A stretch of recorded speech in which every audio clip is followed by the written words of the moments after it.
name is John David Bridle. I'm retired now. Before that, I'd been in the Reserve Army for 25 years, I think.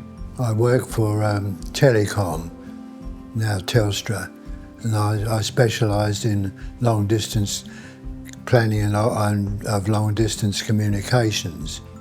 The first things I remember were in about 1939-40, the bombing by the Germans.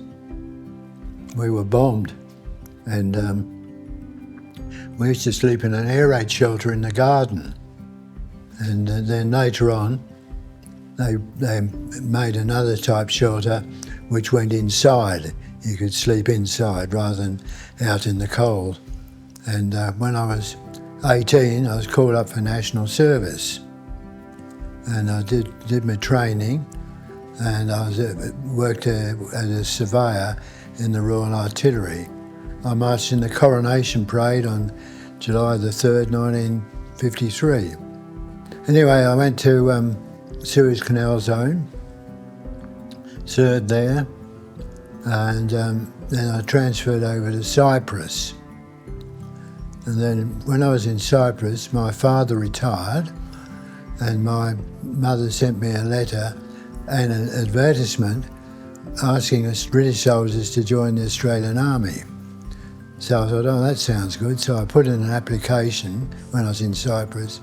They flew me to London, to Australia House in a DC-3 for an interview, and accepted me. And I went back to Cyprus and they said, we'll let you know.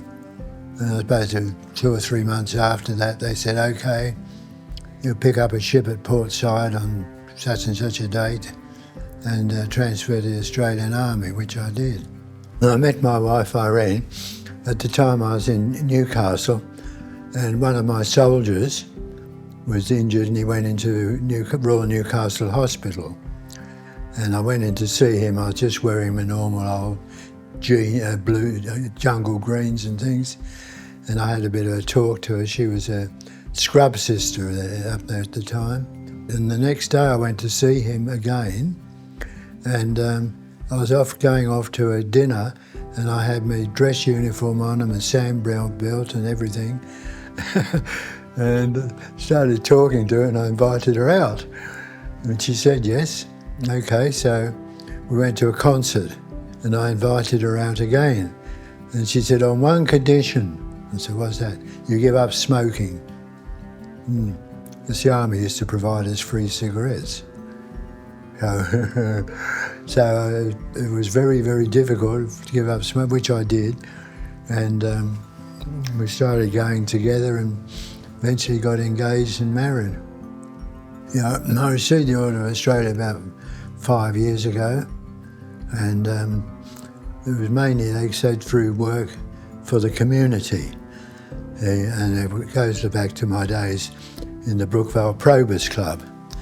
I was on the committee, became the president, and then I was on the committee again. I used to organise outings and cruises and lunches and that type of thing.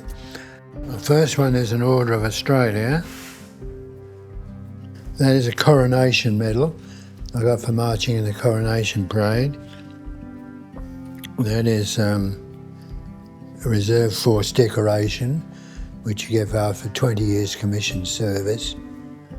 That's a national medal, so all police and firemen get that. That's an Australian Defence Medal, and that's a British National Service Medal.